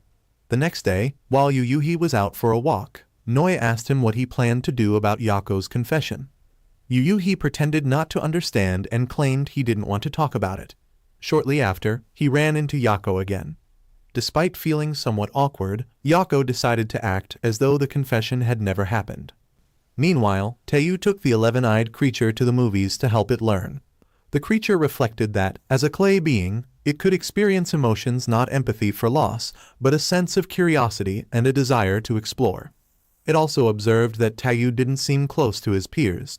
The 2 of them stayed together until evening, and the 11-eyed creature proposed swapping places with Teiyu for a day to see if anyone would notice the difference. Later, Teiyu went up the mountain and encountered Animus, who gave him a sleeping bag to use for the night. Teiyu reminisced about the time he first met the Owl Knight, when he wished for everything to be destroyed, which led Animus to approach him. Animus revealed that the previous Owl Knight had served him as well, and he proposed an alliance with Teiyu. The next morning, the 11-eyed creature returned, realizing that real life and movies were vastly different. Suddenly, the clay creatures reappeared and launched an attack, prompting the knights to regroup. They observed that the creatures were becoming stronger and more numerous. Hayu instructed everyone to fall back so he could test something. He sent his clay clone to fight, but it was overwhelmed by the creatures, which had grown significantly stronger. Hayu was forced to activate the self-destruct mechanism on his clone to eliminate the creatures this time. A few days later, Mikazuki was jogging on the mountain and stumbled upon Teiyu, who had fallen into one of Yuyuhi's old traps. When Mikazuki asked what Teiyu was doing there, Teiyu, worried about being exposed, claimed he was training. Mikazuki believed him. Around the same time, Yuyuhi met the 2 girls again at the ramen shop. Later, Teiyu left with Mikazuki, who took him to Yuyuhi's house for a drink. Seeing the two girls there as well, Yuyuhi mentioned that he wanted to return their master's book to them. The group ended up enjoying a meal together, and Teiyu seemed to appreciate the lively atmosphere. That night, Mikazuki escorted the three kids home.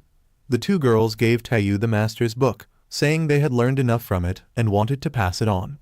After the girls left, Mikazuki expressed concern that Teiyu's parents might worry about him, but Teiyu replied that his family was the opposite. Just then, Teiyu's father arrived to pick him up, and Mikazuki left. Teiyu later told the 11-eyed creature to stop meddling so much, though it was only trying to show concern for him. It also expressed interest in reading the book, but Teiyu kept it for himself to read first. Teiyu hoped the metaphorical hammer would soon descend upon the world. A few days later, the knights encountered the clay creatures again, which had evolved further. They noticed one distinct creature among the group and quickly charged at it. Hina was surprised when the distinct creature transformed into a cartoon character she loved. With a single knife slash, the creature created an opening that allowed the other monsters to split the knights apart. Most were able to handle themselves, with Hanako finding a water source to use her abilities, while the three kids regrouped and stuck together. Only Hina and the two legendary knights faced off against the shape-shifting 11-eyed creature. Nagumo instructed Yako to assist the others. As she ran off, the 11-eyed creature targeted her, forcing Hina and Nagumo to provide cover. Meanwhile, Yuyuhi chose not to fight, instead using his abilities to search for everyone. He ran into Mikazuki, who shared the same idea. The three kids had fled down the hill, but Subaru twisted his ankle during the escape, so they took shelter in a nearby cave. Yako eventually found Hanako and rescued her so they could regroup with the others. The 11-eyed creature took on the appearance of Hisama to stop Hina from attacking. When Nagumo charged in, it transformed into an image of his son, but Nagumo remained composed and kicked it without hesitation, refusing to be deceived by such tricks. Hayu then arrived, riding his clay construct to support Hina and Nagumo. Meanwhile, Teiyu, hiding in the cave with the others, worried they would eventually die if they stayed there. He wasn't sure if Animus would betray him, but he felt indifferent about surviving if it meant continuing to live without being loved. Machai, frustrated by Teiyu's defeatist attitude, punched him and told him to stop giving up so easily, urging him to create happy memories if he didn't have any yet. When Machai asked Teiyu about his ability, he revealed that he could reverse the time of anything, though only slightly. Machai then asked Teiyu to use his power to reverse Subaru's injured ankle. This worked, and Subaru was healed. However, the creatures soon tracked them down. Fortunately, Mikazuki and Yuyuhi arrived in time to help. Teiyu found a renewed will to live, and the group managed to escape the cave together. Yuyuhi lured the creatures into one of his traps, a pitfall, and the two girls combined their powers to crush the monsters. Yako, exhausted from the effort, was escorted home by Hanako. Meanwhile, Hugh's clay construct was destroyed, and the 11-eyed creature still showed no signs of weakening. Animus appeared and decided to end the battle for now, as the minions had all been wiped out and needed time to recover. During the group's debrief, Hayu shared his realization about the 10-eyed creature's secret. It had a core form that continuously spawned replicas. He believed Animus had hidden the core somewhere since they had scoured the mountain without finding it. Teiyu reflected on his past and regretted not understanding his abilities sooner, believing he could have saved Teru. As he returned home, he asked the owl about the previous owl knight, who had betrayed the knights. The owl explained that after witnessing the loss of their comrades, the previous knight was consumed by guilt and turned against Animus, only to be swiftly killed by him. The owl assured Teiyu that it wouldn't interfere with his choices, whether he sided with Animus or chose to fight. Back at home, Teiyu discovered the 10-eyed creature in his closet. He fought it relentlessly, enduring injuries but ultimately defeating it. Anima appeared, declaring Teiyu the final legendary knight and repairing his home. She also revealed that Teiyu's younger brother had awakened the ability to see clay constructs and was the first to witness Teiyu's bravery. Afterward, Animus visited Teiyu, unfazed by the betrayal. He admitted he never fully expected Teiyu's loyalty and then left. Hanako later called Teiyu, revealing that she knew about his abilities and the real reason he avoided her. She assured him she didn't blame him for Teru's death, as Teru had been beyond saving. Teiyu hung up and fell asleep. A few days later, Hayu mentioned he was out of ideas for creating new clay constructs and asked the group for suggestions. They decided to sketch some designs together. Once they had a few concepts, they headed home. On the way, Hayu encountered Animus and his group. The 11-eyed creature demanded that Hayu create a powerful clay construct so it could fight to its heart's content, mocking how easily the knights could be killed with a single strike. Animus once again tried to recruit Hayu, but he refused, prompting Animus to mock him, claiming Hayu could never create a perfect construct like his own. Animus saw himself as a god, but Hayu vowed to bring him back to reality. Later, the two girls invited Taeyu out for ramen, while Hayu returned home to work on a new construct design. The next day, Hayu gathered everyone to reveal what he had created, a model based on Yuyuhi's sketch. Yako and Mikazuki volunteered to test their strength against the new clay construct. Yako, serious from the start, destroyed the clay construct with a single blow, proving it was still far from capable of standing against the 11-eyed creature. The next day, Hayu sought advice from Yuyuhi on how to stimulate his creativity. Yuyuhi suggested digging holes, an activity he found oddly therapeutic.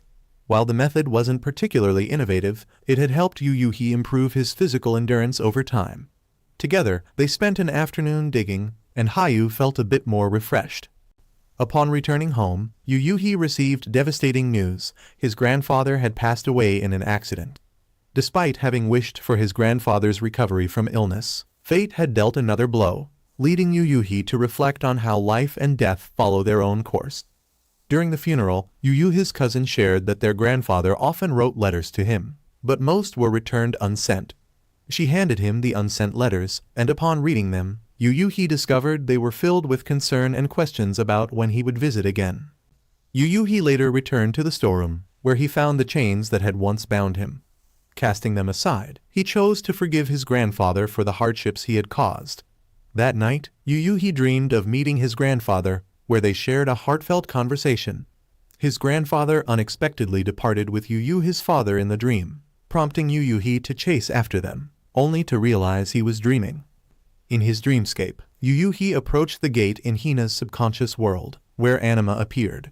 She explained that Yuyuhi had been able to enter this space because of Hina's invitations, but since Hina's mastery of the space was incomplete, memories of these dreams often faded upon waking. Anima, however, could allow Yuyuhi to retain these memories and presented him with a challenge. She hinted that the key to Yuyuhi's guilt was forming, though she did not explain why she had chosen him. Yuyuhi passed through the gate and ascended a staircase, where he encountered Henjetsu. This mirrored the dream Henjetsu had once described, and his purpose here was to block Yuyuhi's path. Forced to fight, the two engaged in intense hand-to-hand combat. Henjetsu acknowledged that Yuyuhi had mastered the techniques he had taught, but noted that his body wasn't yet fully adapted to them. Despite Henjetsu's clear upper hand, Yuyuhi unleashed his trump card, spreading his power throughout his body to enhance his speed and strength. Surprised by the new ability, Henjetsu allowed himself to be defeated and let Yuyuhi pass. On the second step, Yuyuhi encountered his master, who was there only to observe. The master inquired about the well-being of the two children, to which Yuyuhi replied they were healthy. After a brief handshake, Yuyuhi continued upward. At the third step, Anima appeared, rewarding him with a kiss for overcoming the challenges. She assured him that Hina would forgive his actions, but reminded him that he belonged to her. At the highest step, Yuyuhi came face to face with the hammer, now within close reach. The next morning, the 11-eyed creature reappeared, prompting the knights to gather for battle without Hina or Yuyuhi. The creature took the form of a classic hero from old cartoons, much to Nagumo's surprise. Nagumo, who had once played the villain in a wrestling match against such a hero, decided to fight for nostalgia's sake. However, this version of the hero was far tougher and more dangerous. The two girls had to step in to save Nagumo from being crushed. Mikazuki launched an attack, but felt the pain of striking the creature's incredibly durable body. Yako also struggled to make an impact, forcing Taeyu to use his ability to heal the group. Hanako created ice, causing the creature to slip and fall, while Hayu unleashed a new clay construct specializing in offense, which fired relentlessly at the 11-eyed monster. When the dust settled, the 11-eyed golem remained completely unscathed and even declared that this puppet was still not strong enough to challenge it. It gave the group a deadline of 10 days to create a stronger puppet. If they failed, it would come for their families and take their lives. After delivering this ultimatum, the 11-eyed golem left, while Nagumo decided that he would rematch it after the 10 days. 2 days later, Yuyuhi returned and heard about the upcoming battle set to take place in 8 days. He also noticed that the hammer had undergone some slight changes. Meanwhile, the two young girls sought out Mikazuki to experiment with combining their abilities, while Hanako turned to Yako to learn how to cook. Although they were still unsure how to deal with the 11-eyed golem, the final decision hinged on Hayu and whether his puppet would meet the creature's expectations. Hanako suggested that Yako should invite Yuyuhi to train with her, as someone as mobile as Yuyuhi would be essential for Yako to practice controlling and capturing enemies. Yuyuhi, eager to adapt to his new speed, trained diligently with Yako. Although he was repeatedly restrained by her ability when trying to get close, he remained undeterred. They trained together until the evening, after which Yako invited Yuyuhi over to her house for a meal. During the meal, they exchanged casual small talk until she, tired of the awkwardness, directly asked Yuyuhi what he planned to do about Yako's confession. Yuyuhi admitted that he had heard her confession, but didn't catch the following part. Yako then openly admitted that she knew Yuyuhi and Hina were planning to destroy the world. Yuyuhi replied that it was something they would consider only after defeating Animus, so for now, they could still be friends. However, Yako declared that she would do her best to stop him, and if she succeeded, Yuyuhi would have to date her. Yuyuhi said he would think about it. Meanwhile, the 11-eyed golem finished reading the master's journal and pondered the nature of humanity and how it, as a mud puppet, differed from humans. At the same time, Hayu seemed to have figured out how to create a new puppet. When the next battle began, the two young girls and Mikazuki tested out a new technique. Mikazuki's attacking mouths were reinforced with the girls' abilities, turning them into spears that were launched at the 11-eyed golem. Although it remained unscathed, Hina charged in and kicked it toward the others, causing it to transform into the 9-eyed form they had encountered before. Hanako used the fire technique she had learned from Taru to burn it. Hina and Yako worked together to knock it down, forcing it to revert to its normal form. The 11-eyed golem then summoned a hammer and repelled Nagumo, but Yuyuhi quickly charged in and kicked it toward Hina, giving her an opening to deliver another blow. However, even that wasn't enough. At this point, Hayu finally stepped in. He asked the 11-eyed golem what it had been doing during the past 10 days, and it replied that it had been reading books. Hayu speculated that after each transformation, it needed time to recover, and he confidently declared that he had uncovered the true nature of mud puppets. Hayu summoned 3 puppets at once, which excited the 11-eyed golem. However, it was quickly overpowered, restrained, and captured by the trio of puppets. Before it shattered, the 11-eyed golem asked about its true nature and the essence of mud puppets. Hayu explained that mud puppets weren't merely disposable tools, but rather reflections of their creators' hearts. He believed that the 11-eyed golem's love for reading reflected Animus' deep desire for knowledge. Satisfied with this answer, the 11-eyed golem bid farewell before crumbling along with Hugh's puppets. Animus also retreated. The two girls resolved to focus on perfecting a combined technique capable of completely defeating the upcoming 12-eyed golem. Yuyuhi told everyone to look to the sky, where they noticed another shadow, a weapon created by Anima to counter the hammer. In the following days, the knights worked tirelessly to figure out how to merge their abilities. However, fully controlling a combined power remained a significant challenge. By evening, Teiyu accidentally encountered Animus, who expressed regret for the 11-eyed golem as it closely resembled him. The story then shifted to the time when Animus and Anima were children. The two of them had suffered a tragedy that caused them to lose their family. They lived together in a research facility where the head of the institute grew fond of them and even planned to adopt them if they agreed. It was later revealed that the disaster that had befallen them was actually caused by Animus himself using his powers. Animus had believed his abilities were extraordinary and could be used to bring destruction. However, Anima stopped him, reminding him that they were both just humans. Anima wished to seal their powers permanently to live a peaceful life. She believed Animus could become a scholar due to his love of reading. Animus considered this until the next day when the head of the institute learned about their powers. The head encouraged Animus to use his abilities for research purposes instead of sealing them away. Animus was completely convinced by the head and began to delude himself into thinking he was a god. He created a hammer using his powers and destroyed the research facility. He then went on to shatter the entire world. Unexpectedly, the space around them cracked, causing both Animus and Anima to time travel to the present. Animus intended to destroy the world again, but Anima stopped him just in time. She pulled Animus down to Earth and proposed a game. However, Anima repeatedly failed, leading to the Earth being destroyed over and over again. More than 100 years passed until Anima met Hina. At that time, Hina didn't understand who Anima was or what her purpose was. Anima tried to strike a deal with Hina by granting her a wish, but Hina didn't know what to wish for. As a result, Anima followed Hina and observed her.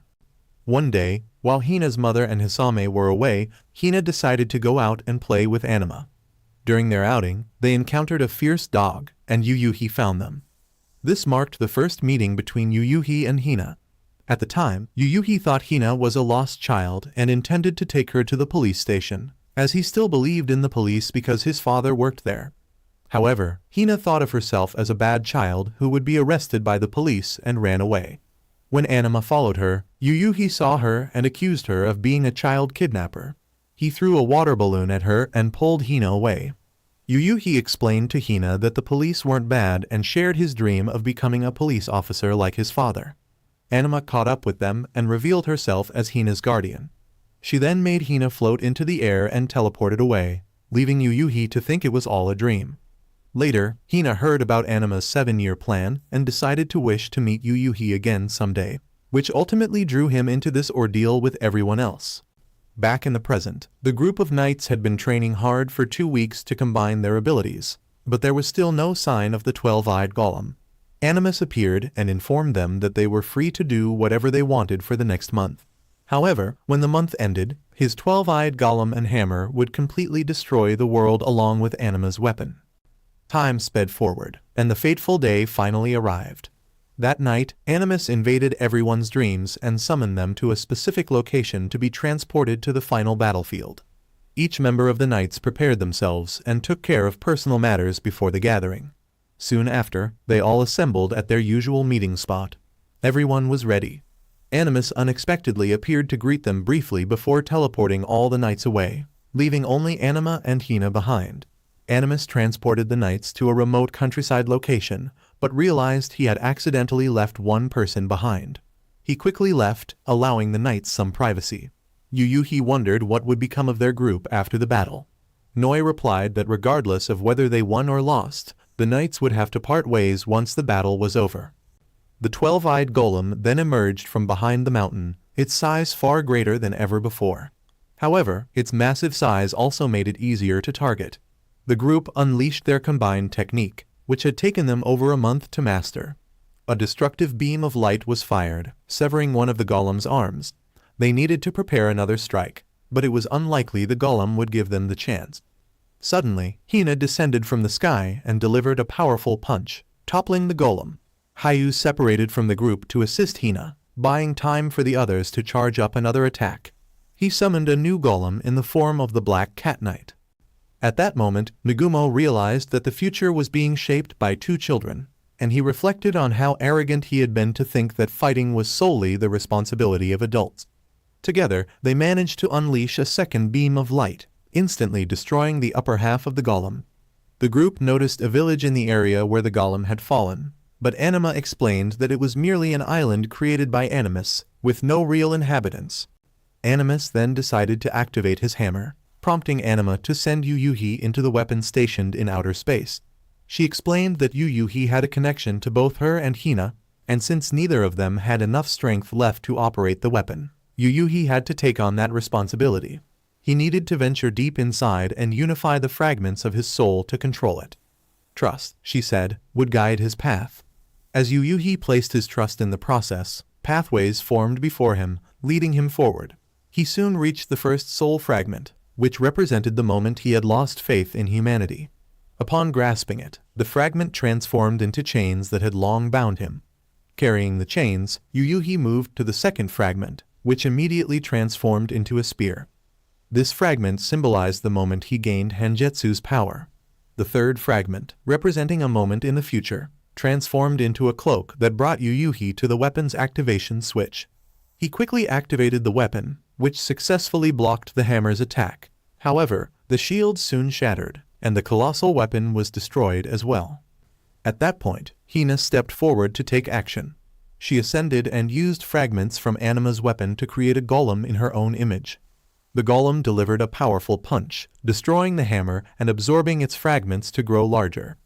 Animus was shocked, as it was the first time his hammer had been destroyed. However, he was not deterred and remained intent on destroying Earth. He then transported the knights into the sky, causing them to plummet. The group mimicked Yuyuhi's technique, generating energy beneath their feet to slow their fall. Mikazuki suddenly leapt forward and kicked Animus in the head. Animus quickly recovered, creating orbs to attack the knights. Anima noticed that Animus had erected a barrier around the island. She realized that he was being cautious of Hina's power and instructed Hina to occasionally stomp on the barrier. The sound distracted Animus, and Anima knew that fear could weaken his strength. As Hina disrupted Animus, Nagumo dove from above to attack him. Animus switched places with Hanako, forcing Yako to pull Hanako to safety. The two girls then seized Animus and attacked him, forcing him to reveal another ability, regeneration. Mikazuki rushed in to shield the girls from Animus' counterattack.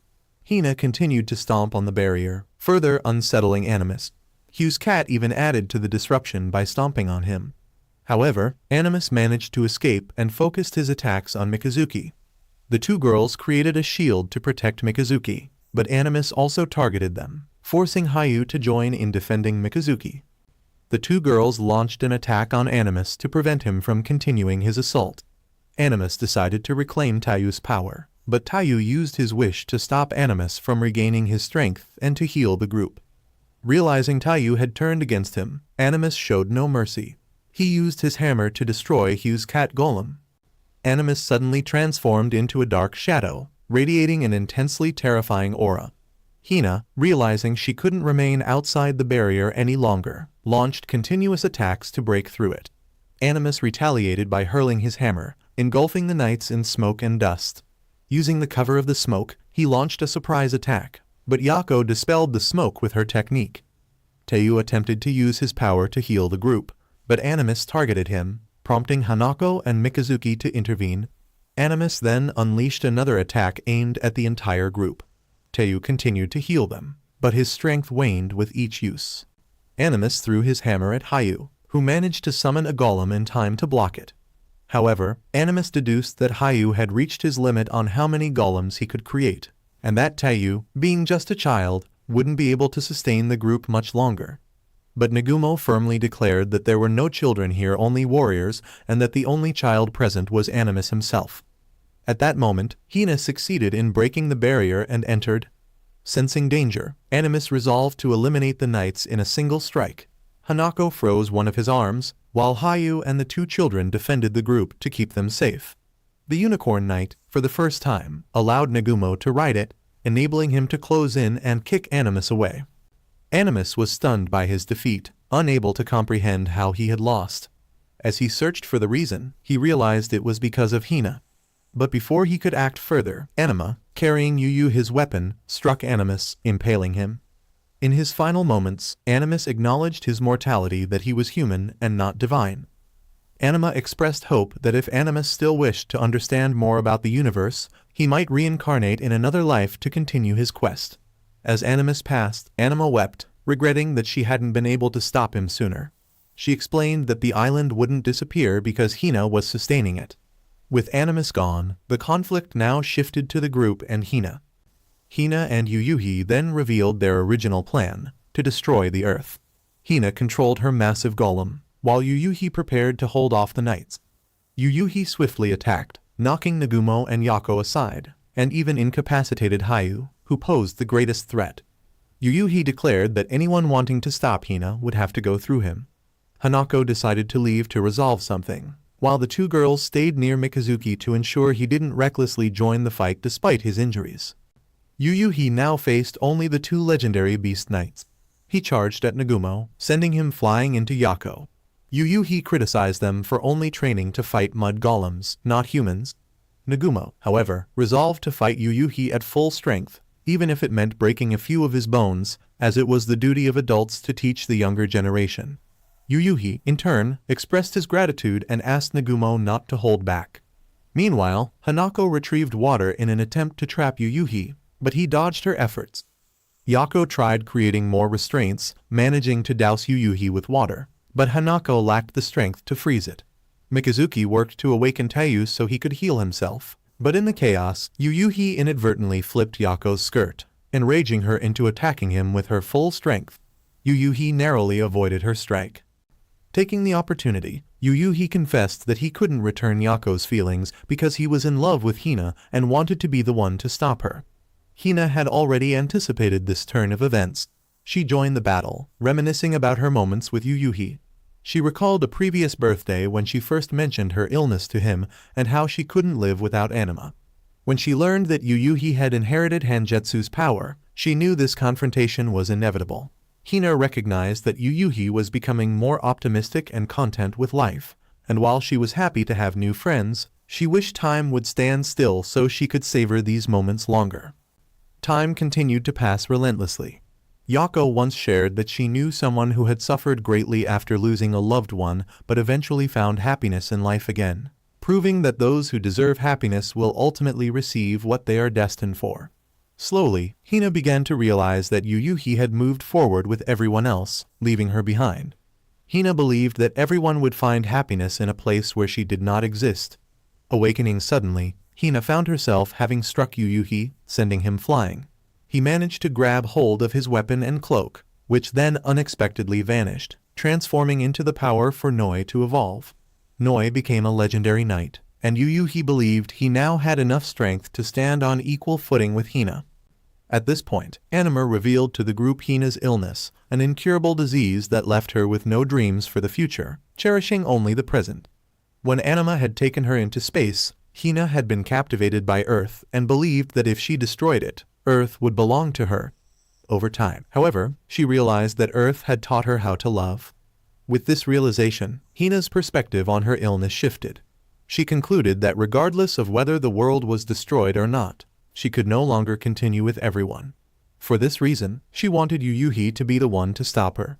The knights wanted to help Hina, but Anima said that what they could do depended entirely on them. Determined, the group decided to support Yuyuhi in any way they could. Hina began ascending into the sky to destroy Earth. Yuyuhi leaped after her but couldn't reach. At that critical moment, everyone joined forces to help him, sharing the burden with Yuyuhi. Taiyu, who had awakened, healed Mikazuki, giving him the strength to assist Yuyuhi in finally reaching Hina. Yuyuhi declared that if Hina's time were to stop, he would stay by her side until the very end and even depart this world with her if necessary. However, Hina didn't want Yuyuhi to sacrifice himself for her because she loved him more than she loved Earth. Yuyuhi brought Hina back down, and as she prepared to apologize, the group spoke first, welcoming her back. Hina broke into tears, thanking and apologizing to everyone. Anima then transported them all back as the island began to crumble, and Hina's weapon started to disintegrate.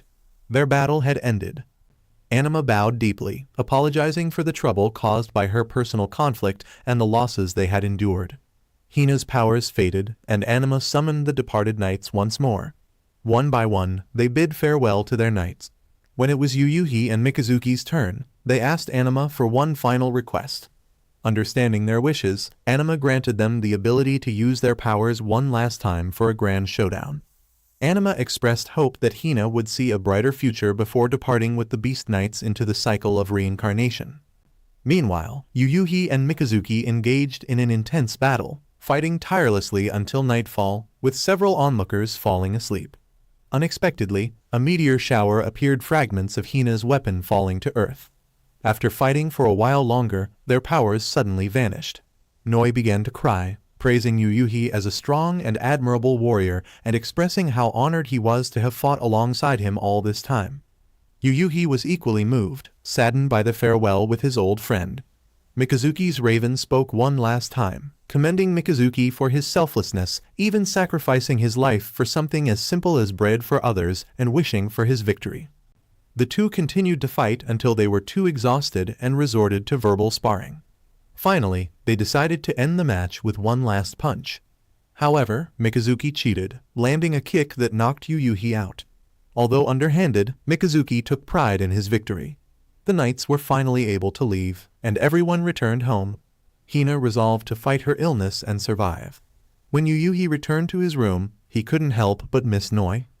10 years later, Yuyuhi was suddenly called back by the anima of 10 years prior to wield his weapon once more in preparation for the collection of Yuyuhi's soul in the final battle. Yuyuhi also wondered about the origins of the 12 legendary beast knights. Essentially, they were the images Anima and Animus had seen on the moon. Anima explained that she and Animus actually came from the 32nd century and were descendants of Hengetsu and Hisame. Since Hengetsu had passed away, both she and Animus would no longer be born. Yuyuhi felt happy knowing there was a future where Hengetsu and Hisame could be happy. Anima then asked how Yuyuhi was doing in the present. 10 years later, Yuyuhi had become an inspector. His former assistant, who worked with Nagumo, had pushed work onto him, so Yuyuhi had to go to Nagumo for help. Subaru, now working as Nagumo's assistant, was with Mikazuki, who still pursued a job capturing criminals and punishing them before the police arrived to deal with them. It seemed Subaru and Mikazuki were dating. Taiyu and Hanako had opened a noodle shop, while Hayu and Yako had been married for a year. Hayu was now a university lecturer and Taiyu's teacher, while Yako stayed home as a housewife. Machai had become a teacher, and she and Taiyu were also dating. As for Hina, after 8 years of battling her illness, she had fully recovered 2 years ago after undergoing surgery performed by her own mother. She had spent 2 years in France for treatment, and today she was returning. Anima was overjoyed to see everyone happy and promised to help connect the current timeline with Yuyuhi's to ensure everything would go smoothly. Yuyuhi went to pick up Hina and her sister. Hina, now confident in her health, declared that she would compete in the Olympics and win as many gold medals as she could. Yuyuhi then took Hina to meet everyone for a celebration. Nagumo would foot the bill, as he had wished for a lottery win 10 years ago. Hina gave everyone dolls representing the legendary beast knights that she had made over the years. And so, the story of their year-long battle came to an end. Now, they had all grown and were living their own lives. The film closed with their journeys complete.